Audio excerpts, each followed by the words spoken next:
नमस्कार, मैं रफी और आप देख रहे हैं डीएनएन इंडिया। नगर निगम चुनाव को लेकर आदर्श आचार संहिता लागू होने के बाद अजमेर दक्षिण की विधायक अनीता बघेल से जुड़े मातृशक्ति मानसून फेस्ट 2026 का कार्यक्रम को लेकर विवाद खड़ा हो गया। शुक्रवार को कुछ वकील जिला कलेक्ट्रेट पहुंचे और जिला निर्वाचन अधिकारी एवं जिला कलेक्टर लोकबंधु के समक्ष अपनी आपत्ति दर्ज कराते हुए कार्यक्रम पर तत्काल रोक लगाने की मांग की। वकीलों ने आरोप लगाया कि चुनावी आचार संहिता लागू होने के बावजूद इस प्रकार के आयोजन के माध्यम से सरकारी अधिकारियों, कर्मचारियों और मतदाताओं को प्रभावित करने का प्रयास किया जा सकता है। नगर निगम चुनाव को लेकर आदर्श आचार संहिता लागू होने के बाद अजमेर दक्षिण की भाजपा विधायक अनीता बघेल से जुड़े मातृशक्ति मानसून फेस्ट 2026 कार्यक्रम को लेकर विवाद खड़ा हो गया है। शुक्रवार को कुछ वकील जिला कलेक्ट्रेट पहुंचे और जिला निर्वाचन अधिकारी एवं जिला कलेक्टर लोकबंधु के समक्ष अपनी आपत्ति दर्ज कराते हुए कार्यक्रम तत्काल रोक लगाने की मांग की। वकीलों ने आरोप लगाया कि चुनावी आचार संहिता लागू होने के बावजूद इस प्रकार के आयोजन के माध्यम से सरकारी अधिकारियों, कर्मचारियों और मतदाताओं को प्रभावित करने का प्रयास किया जा रहा है। वकीलों ने जिला निर्वाचन अधिकारी के समक्ष पेश होकर कहा कि नगर निगम चुनाव की प्रक्रिया शुरू हो चुकी है और ऐसे में किसी जनप्रतिनिधि से जुड़े बड़े कार्यक्रम का आयोजन चुनाव की निष्पक्षता को प्रभावित कर सकता है। उन्होंने प्रशासन से कार्यक्रम की अनुमति, आयोजन के स्वरूप, खर्च और इससे जुड़े अन्य पहलुओं की जांच कराने की मांग की। शिकायतकर्ताओं का कहना है कि मातृशक्ति मानसून फेस्ट के आयोजन में बड़ी संख्या में महिलाओं के शामिल होने की संभावना है। ऐसे में चुनावी माहौल के बीच इस प्रकार के कार्यक्रम के जरिए मतदाताओं को आकर्षित या प्रभावित किए जाने की पूरी आशंका है। वकीलों ने यह भी आरोप लगाया कि कार्यक्रम में सरकारी अधिकारियों अथवा कर्मचारियों की भागीदारी होने की स्थिति में आदर्श आचार संहिता के प्रावधानों का उल्लंघन हो सकता है। वकीलों ने प्रशासन से मांग की है कि कार्यक्रम के आयोजन से संबंधित अनुमति, आयोजक संस्था, वित्तीय स्रोत, कार्यक्रम में होने वाली गतिविधियों तथा सरकारी मशीनरी के उपयोग सहित सभी बिंदुओं की जांच की जाए। उनका कहना है कि यदि जांच में आचार संहिता का उल्लंघन सामने आता है तो नियमानुसार कार्यवाही की जानी चाहिए। ये 19 तारीख को आचार संहिता लग चुकी है। मातृशक्ति करके एक सशक्तिकरण करके अनीता बघेल जी द्वारा एक कार्यक्रम आयोजित करवाया जा रहा है, जो कि गलत है क्योंकि 19 तारीख से आचार संहिता लग चुकी है। कोई भी ऐसा कार्यक्रम नहीं करवाना चाहिए जहां पर इसका दुरुपयोग हुआ। जैसे अभी जो भी सारे गवर्नमेंट अधिकारी है, सरकारी अधिकारी है या जो भी कर्मचारी, उनको लुभाने के लिए वो लॉटरी का टिकट, उनको 1-1 लाख रुपए की पर्ची दी जा रही है कि आप यहाँ आए, ताकि वो अपने वोटर्स को इकट्ठा कर रहे हैं, जो कि तरीके से गलत है। ये एक राजनीतिक खेल है जो कि सिर्फ ये लुभाने के लिए कि एक सिर्फ कार्यक्रम है। ये कार्यक्रम नहीं है, ये सिर्फ अपने वोटर्स को इकट्ठा कर रहे हैं कि कम से कि देखो हम आपके लिए कुछ ऐसा कर रहे हैं जिससे चीजें आगे बढ़ रही है, जबकि ऐसा है नहीं। आज के टाइम में वो लोग जैसे इंस्टाग्राम है, व्हाट्सएप है, फेसबुक है, उन सभी पर उनके जो रील्स है सब स्क्रॉल कर रहे हैं कि 19 तारीख को जो ये कार्यक्रम है, इसके लिए जो आचार संहिता लगी है उस पर ये रोक होनी चाहिए कि ये कार्यक्रम है उसको रद्द किया जाए। और ऐसे रक्षाबंधन पर्व जैसे जैसे नजदीक आ रहा है वैसे वैसे अजमेर शहर के बाजारों में चहल पहल बढ़ने लगी है। शहर के प्रमुख बाजारों में राखियों की दुकानें सज गई हैं और दुकानदारों ने ग्राहकों को आकर्षित करने के लिए तरह तरह की रंग बिरंगी और आकर्षक राखियां बिक्री के लिए रख रखी हैं। रक्षाबंधन पर्व जैसे जैसे नजदीक आ रहा है वैसे वैसे अजमेर शहर के बाजारों में चहल पहल बढ़ने लगी है। शहर के प्रमुख बाजारों में राखियों की दुकानें सज गई है और दुकानदारों ने ग्राहकों को आकर्षित करने के लिए तरह तरह की रंग बिरंगी और आकर्षक राखियां बिक्री के लिए रखी है। पर्व को लेकर बाजारों में अभी से रौनक दिखाई देने लगी है। रक्षाबंधन को देखते हुए दुकानदारों ने राखियों की अलग अलग डिजाइन और रंगों की वैरायटी मंगवाई है। बाजारों में पारंपरिक राखियों के साथ साथ बच्चों और युवाओं की पसंद को ध्यान में रखते हुए आकर्षक डिजाइन वाली राखियां भी उपलब्ध है। दुकानों पर राखियों को सजा कर रखा गया है, जिससे बाजार का माहौल भी उत्सवी नजर आने लगा है। राखी की खरीदारी के लिए महिलाएं और युवतियां बाजारों का रुख कर रही है। कई महिलाएं अपने भाइयों के लिए पसंदीदा राखियां चुनती नजर आ रही है। दुकानदारों के अनुसार पर्व नजदीक आने के साथ ही खरीदारी में लगातार बढ़ोतरी हो रही है। आने वाले दिनों में बाजारों में ग्राहकों की संख्या और बढ़ने की उम्मीद है। रक्षाबंधन भाई बहन के प्रेम, स्नेह और विश्वास का प्रतीक माना जाता है। इस दिन बहनें अपने भाइयों की कलाई पर राखी बांधकर उनकी सुख समृद्धि और लंबी उम्र की कामना करती है। वहीं भाई भी बहनों की रक्षा का संकल्प लेते हैं। इसी भावनात्मक जुड़ाव के चलते रक्षाबंधन पर्व को लेकर हर वर्ष लोगों में विशेष उत्साह देखने को मिलता है। अभी माहौल बहुत बढ़िया है, राखियों का बहुत अच्छा वैरायटी आई है। मतलब सब आइटम लेडीज में लो, आप जेंट्स में लो या बच्चों में लो, सब में लेडीज में जैसे कश्मीर राखी वो खूब ट्रेंडिंग में चल रही है अभी। वो आती है अपना साइड में राखी आती है, बीच में घुंघरू लगे हुए आते हैं, तो बहुत बढ़िया ट्रेंडिंग चल रहा है। बच्चों में आपको मिल जाएंगे कार्टून वगैरह में, डोरेमोन हुआ, पोकेमोन हुआ और कोम्बो में बहुत बढ़िया वैरायटी आ रही है। जेंट्स में ब्रेसलेट है, डायमंड में, स्टोन में, अच्छी वैरायटी आ रही है और बहुत बढ़िया रिस्पॉन्स हो रहा है। अच्छा माहौल बढ़िया आ रहा है, कस्टमर खरीदारी कर रहे हैं बढ़िया, स्टार्टिंग से खरीदारी चलो होगी तो बढ़िया, बहुत बढ़िया है। देखो भैया, राखी तो है ना बड़े दुकानों से सभी लेते हैं, लेकिन अक्सर छोटी दुकानों से भी देखना चाहिए, क्योंकि वो भी बेचारे बेचते हैं, अपनी अपनी चॉइस होती है। पर हमें छोटी दुकानों से भी यूज करनी चाहिए राखी। और ये बहुत प्यारा त्योहार है, तो इन भाइयों के लिए भी कुछ करना चाहिए और अपने भाई की रक्षा के लिए भी ना राखी का प्यारा सा त्योहार बना। यहाँ रुकते एक छोटे से ब्रेक के लिए, जल्द हाजिर होंगे खबरों के नए सफर के साथ। कैंसर बीमारी ही ऐसी है, चिंता तो होगी ना। लेकिन अब अपनी चिंता को बदलो विश्वास में, क्योंकि आदिनाथ कैंसर मेडिसिटी में है रेडियोथेरेपी, कीमोथेरेपी और कैंसर सर्जरी के उपचार के साथ आधुनिक सुविधाएं भी। विजिट करें आदिनाथ कैंसर मेडिसिटी एट चाची आवास अजमेर।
साइबर थाना पुलिस ने राजकुमार हेडा के साथ हुई 6,50,000 रुपए की साइबर ठगी के मामले में कार्यवाही करते हुए 4 आरोपियों को गिरफ्तार किया है। प्रारंभिक अनुसंधान में सामने आया कि ठगी की रकम को अलग अलग खातों के माध्यम से आगे भेजने के लिए आरोपियों ने करंट खाते और फर्म का इस्तेमाल किया। पुलिस साइबर ठगी के मुख्य सूत्रधार सहित अन्य आरोपियों तक पहुंचने के लिए गिरफ्तार आरोपियों से पूछताछ कर रही। साइबर थाना पुलिस ने राजकुमार हेडा के साथ हुई 6,50,000 रुपए की साइबर ठगी के मामले में कार्यवाही करते हुए 4 आरोपियों को गिरफ्तार किया है। प्रारंभिक अनुसंधान में सामने आया कि ठगी की रकम को अलग अलग खातों के माध्यम से आगे भेजने के लिए आरोपियों ने करंट खाते और फर्म का इस्तेमाल किया। पुलिस अब ठगी के मुख्य सूत्रधार सहित अन्य आरोपियों तक पहुंचने के लिए गिरफ्तार आरोपियों से पूछताछ कर रही है। पुलिस जांच में सामने आया कि सूर्यांशु ने विकास के नाम पर करंट खाता खुलवाया था। इसी के साथ विकास के नाम से IMS नाम की फर्म भी बनाई गई थी। इस खाते और फर्म का इस्तेमाल साइबर ठगी से प्राप्त राशि के लेन देन में किया जाता था। इसके बदले विकास को हर महीने करीब 15,000 रुपए दिए जाते थे। अनुसंधान में यह भी सामने आया कि राजकुमार हेडा से ठगी गई 6,50,000 रुपए की राशि सीधे एक स्थान पर नहीं रखी गई, बल्कि उसे अलग अलग खातों के माध्यम से आगे भेजा गया। सूर्यांशु ठगी की रकम से करीब 10% हिस्सा अपने पास रखता था और शेष राशि अमृतराज को भेज देता था। इसके बाद अमृतराज भी प्राप्त रकम में से 10% हिस्सा अपने पास रखकर बाकी राशि आशिफ को भेज देता था। पुलिस के अनुसार आरोपियों ने ठगी की रकम को अलग अलग खातों में स्थानांतरित कर जांच को भ्रमित करने का प्रयास किया। साइबर थाना पुलिस अब गिरफ्तार आरोपियों से पूछताछ कर इस पूरे नेटवर्क से जुड़े अन्य लोगों की जानकारी जुटा रही है। पुलिस यह भी पता लगाने में जुटी है कि IMS फर्म और करंट खाते के माध्यम से अब तक कितनी रकम का लेन देन किया गया तथा इस नेटवर्क में और कौन लोग शामिल हैं। पुलिस थाना अजमेर में एक मुकदमा दर्ज है 15/2026, जिनके परिवादी श्री राजकुमार जी हेडा हैं। तो उनके साथ में ICICI Prudential life insurance company की पॉलिसी रिन्यूअल कराने के नाम पर ऑनलाइन ठगी कर ली, जिनमें उनके कुल 6,50,000 रुपये का फ्रॉड हो गया था। तो हमने फिर जो भी साक्ष्य आए, तकनीकी अनुसंधान किया, उसमें जो खाताधारक वगैरह हैं उनके नाम पतों के एड्रेस पे हम पहुँचे, जहाँ से दिल्ली पहुँचे। दिल्ली से हमने जो खाताधारक है विकास कुमार, उसको और उसके साथ में काम करने वाले 3 अन्य लोग सूर्यांशु, अमृतराज और आसिफ को वहाँ से लेके आए और गिरफ्तार किया है।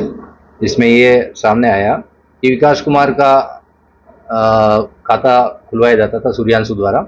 उसने उसको 500 रुपये प्रतिदिन और 15,000 रुपये प्रति माह के हिसाब से उसको रखा हुआ था। तो उसने उसकी दुकान के कपड़ों की दुकान के नाम पर IGMS कॉरपोरेशन नाम की फर्म बना रखी थी। उसका करंट अकाउंट खुलवाया हुआ था। तो विकास कुमार को तो 500 रुपये पर डे मिलते थे और सूर्यांशु जो भी राशि ठगी जाती है उसका 10% रखता था। सूर्यांशु उस राशि को आगे अमृतराज को देता था। अमृतराज उसमें से 10% रख के उस राशि को आगे आसिफ करके हैं उसको दे देता था। तो आसिफ के आगे और किसको क्या जाती थी उस पर अनुसंधान अभी जारी है और पता करके हम। अजमेर सरस डेयरी के अध्यक्ष रामचंद्र चौधरी ने राज्य सरकार से अमूल के साथ प्रस्तावित समझौता ज्ञापन नहीं करने की मांग की। उन्होंने चेतावनी दी कि यदि सरकार ने अमूल के साथ समझौता किया तो प्रदेश के दुग्ध उत्पादक किसानों के हित प्रभावित हो सकते हैं और इसके विरोध में किसानों को आंदोलन का रास्ता अपनाना पड़ सकता है। चौधरी ने शुक्रवार को पत्रकार वार्ता में डेयरी क्षेत्र से जुड़े विभिन्न मुद्दों को लेकर अपनी बात रखी। अजमेर सरस डेयरी अध्यक्ष रामचंद्र चौधरी ने राज्य सरकार से अमूल के साथ MOU समझौता नहीं करने की मांग की है। उन्होंने चेतावनी दी है कि यदि सरकार ने अमूल के साथ समझौता किया तो प्रदेश के दुग्ध उत्पादक किसानों के हित प्रभावित हो सकते हैं और इसके विरोध में किसानों को आंदोलन का रास्ता अपनाना पड़ सकता है। रामचंद्र चौधरी ने शुक्रवार को पत्रकार वार्ता में डेयरी क्षेत्र से जुड़े विभिन्न मुद्दों को लेकर अपनी बात रखी। रामचंद्र चौधरी ने कहा कि कुछ माह पहले केंद्रीय गृह मंत्री अमित शाह की पहल के बाद बहुराज्य सहकारी अधिनियम के तहत राष्ट्रीय स्तर पर सरदार वल्लभ भाई पटेल सहकारी डेयरी महासंघ के संगठन की दिशा में कदम उठाए गए हैं। इसके माध्यम से प्रदेश के विभिन्न शहरों और ग्रामीण क्षेत्रों में शाखाएं खोलने की तैयारी की जा रही है। उन्होंने कहा कि इस व्यवस्था का सीधा प्रभाव स्थानीय सहकारी डेयरी संस्थाओं और उनसे जुड़े दुग्ध उत्पादक किसानों पर पड़ सकता है। राजस्थान में लंबे समय से सहकारी डेयरी व्यवस्था के माध्यम से बड़ी संख्या में किसान दूध का उत्पादन कर अपनी आजीविका चला रहे हैं। ऐसे में नई व्यवस्था लागू होने से किसानों के सामने भविष्य को लेकर असमंजस की स्थिति पैदा हो सकती है। चौधरी ने कहा कि राज्य सरकार को अमूल के साथ किसी भी प्रकार का समझौता करने से पहले प्रदेश के दुग्ध उत्पादक किसानों के हितों को ध्यान में रखना चाहिए। उन्होंने कहा कि राजस्थान में सहकारी डेयरी व्यवस्था पहले से काम कर रही है और इससे बड़ी संख्या में पशुपालक एवं दुग्ध उत्पादक जुड़े हुए हैं। उन्होंने सरकार से मांग की है कि अमूल के साथ समझौता नहीं किया जाए। यदि सरकार ने ऐसा निर्णय लिया तो किसान संगठनों और दुग्ध उत्पादकों के साथ मिलकर आंदोलन किया जाएगा। सरस डेयरी अध्यक्ष ने दुग्ध उत्पादकों को मिलने वाले 5% अनुदान राशि का मुद्दा भी उठाया। उन्होंने कहा कि सरकार की ओर से किसानों को 5% अनुदान दिया जाता है, लेकिन यह राशि समय पर नहीं मिलने से दुग्ध उत्पादकों को आर्थिक परेशानियों का सामना करना पड़ रहा है। अमित शाह जी ने गत वर्ष सरदार वल्लभ भाई Patel cooperative dairy federation national level पे गठित की है, पंजीकृत की है मल्टी स्टेट कोऑपरेटिव एक्ट में। तो हमारा कहना है वो ये चाहते हैं कि हर एक हिंदुस्तान के 18 लाख गांव में 9 करोड़ पशुपालक जो वहाँ लोकल उनके जिला गांव की समितियों से जुड़े हुए किसान हैं, हर एक स्टेट के अपने अपने एरिया में अपने जैसे सरस है ऐसे उनके अलग अलग प्रोडक्ट है उनके नाम से जुड़े हुए हैं। वो चाहते हैं कि उनकी जगह वो मल्टी स्टेट कोऑपरेटिव एक्ट में हर गांव में हर कस्बे में छोटे मोटे में वो जो है अमूल की मल्टी स्टेट कोऑपरेटिव ब्रांच खोलना चाहते हैं। और हमारे जो इंफ्रास्ट्रक्चर हजारों करोड़ रुपए खर्च करके राज्य सरकारों ने जो डेवलप किए हैं, तो पूरे देश के 9 करोड़ किसानों का भविष्य अंधकार में बनाना चाहते हैं। उसी के खिलाफ हमारी आवाज़ है, क्योंकि स्टेट कोऑपरेटिव का जो है सब्जेक्ट है, कोऑपरेटिव स्टेट गवर्नमेंट का सब्जेक्ट है, इसलिए हम स्टेट गवर्नमेंट की तरफ से कह रहे हैं कि भाई आप इनका MOU नहीं करें, पंजीयन करने की इनको परमिशन नहीं दे। अमूल अपने आप को ऊंची दुकान और फीका पकवान है। अमूल अपने प्रोडक्ट को लंबे समय तक रखने के लिए प्रिजर्वेटिव डालता है जो केमिकल खराब होते हैं। दूसरा, उनके जो प्रोडक्ट बनते हैं बहुत सौ में नेचुरल फैट काम में नहीं लेकर के वो जो है आपके वेजिटेबल ऑयल काम में लेते हैं। इसी प्रकार जो रिजेक्ट दूध हम करते हैं उनको वो ले जाते हैं। उनके इतना बड़ा स्टॉक होता है एक्सपायरी डेट का होता है तो भी हिंदुस्तान में बेचते हैं, अखबारों में छपा है। उनकी क्वालिटी भी कितनी जगह खराब पकड़ी गई है वो भी पेपर में छपा है। ये सारी बातें अमूल का जो है वो गरीब तबके का किसान बहुत उसको नुकसान होगा। अमूल तो अपने लिमिट का दूध लेगी, बाकी छोड़ देगी गांव में, तो पशुपालक कहाँ जाएंगे। आज हिंदुस्तान में जो है आत्महत्या किसानों की दरें कम हुई तो उसका व्हाइट रिवॉल्यूशन मुख्य कारण है। आज श्वेत क्रांति राजस्थान में एक भी किसान का अपना आत्महत्या नहीं सुनी होगी, एक भी राजस्थान में। तो पहले अशोक जी की उनकी नीतियां रही है, इससे एक से बढ़िया मतलब जो उसमें चलता रहा। मेरा यही कहना है कि भाई राज्य सरकार इनको अनुमति नहीं देंगी तो अभी 23 तारीख को हम फंक्शन कर रहे हैं 25-30 हजार का। यदि सरकार और भारत सरकार नहीं मानी तो हम जो है जंतर मंतर पे जो है धरना प्रदर्शन पूरे हिंदुस्तान के पशुपालक करेंगे और जरूरत पड़ेगी तो सुप्रीम कोर्ट में भी हम मतलब SLP लगाएंगे। तो मैं राज्य सरकार के मुख्यमंत्री जी से कह रहा हूँ कि आप किसी भी तरह इसको जो है अनुमति नहीं दे। राज्य सरकार से भी अनुरोध है, वो एक साल से 300-400 करोड़ रुपए का हमसे पाउडर ले लिया, वो पैसा हमको नहीं दे रहे समय पर, जिससे कि पशुपालकों को पैसा भुगतान करने के लिए 7-8 करोड़ का ब्याज देना पड़ता है। मिड और 5 रुपए अनुदान वाले अशोक जी ने चालू किए, वो भी भिखारी की तरह कभी 5 महीना, 7 महीना, 3 महीने, एक साल का होने के बाद में देते हैं, वो जल्दी देवे। धन्यवाद। एक सेकेंड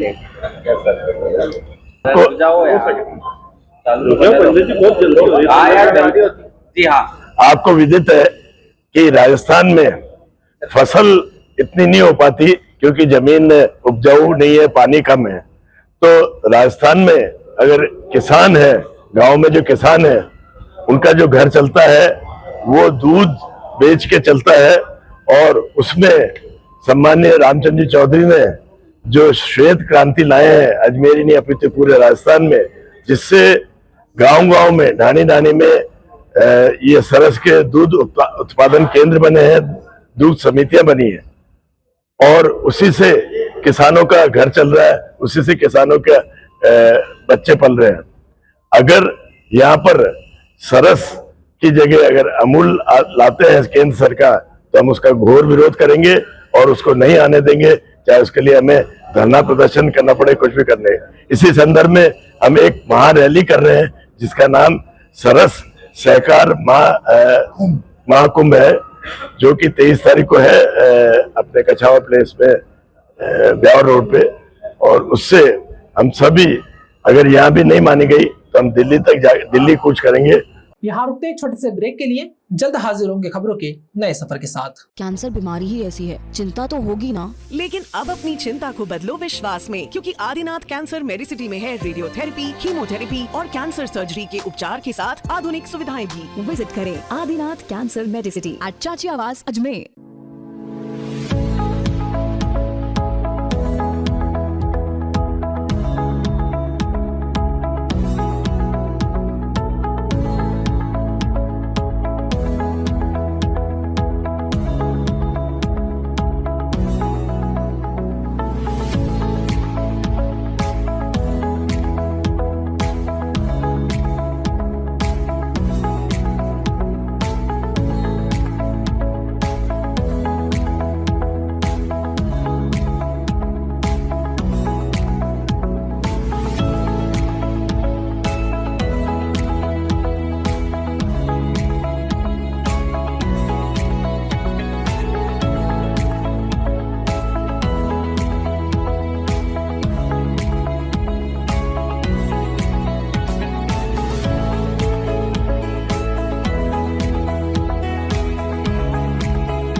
किशनगढ़ से अजमेर आ रहे एक युवक की कार से करीब 1 लाख रुपए की नकदी से भरा बैग गायब होने का मामला सामने आया। पीड़ित युवक ने अपने ही परिचित पर बैग ले जाने का आरोप लगाया। मामले में पुलिस द्वारा कार्यवाही नहीं की जाने पर युवक ने न्यायालय की शरण ली, जिसके बाद कोर्ट के आदेश पर सिविल लाइन थाना पुलिस ने मामला दर्ज कर जांच शुरू कर दी। किशनगढ़ से अजमेर आ रहे एक युवक की कार से करीब 1 लाख रुपए की नकदी से भरा बैग गायब होने का मामला सामने आया है। पीड़ित युवक ने अपने ही परिचित पर बैग ला जाने का आरोप लगाया है। मामले में पुलिस द्वारा कार्यवाही नहीं किए जाने पर युवक ने न्यायालय की शरण ली। इसके बाद कोर्ट के आदेश पर सिविल लाइंस थाना पुलिस ने मामला दर्ज कर जांच शुरू कर दी है। जानकारी के अनुसार सुखदेव सिंह अपनी कार से किशनगढ़ से अजमेर की ओर आ रहा था। उसके पास एक बैग था जिसे उसने कार के पीछे वाली सीट पर रखा हुआ था। बैग में करीब 1 लाख रुपए की नकदी बताई गई है। रास्ते में सुखदेव का परिचित देवी सिंह मिला। देवी सिंह ने अजमेर जाने के लिए उससे कार में लिफ्ट मांगी। सुखदेव ने उसे कार में बैठा लिया और देवी सिंह पीछे वाली सीट पर बैठ गया। बताया जा रहा है कि रास्ते में देवी सिंह अपने गंतव्य स्थान पर उतर गया।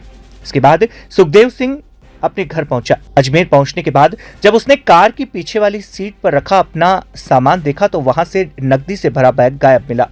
बैग नहीं मिलने पर उसने तुरंत देवी सिंह से संपर्क कर फोन पर बातचीत की।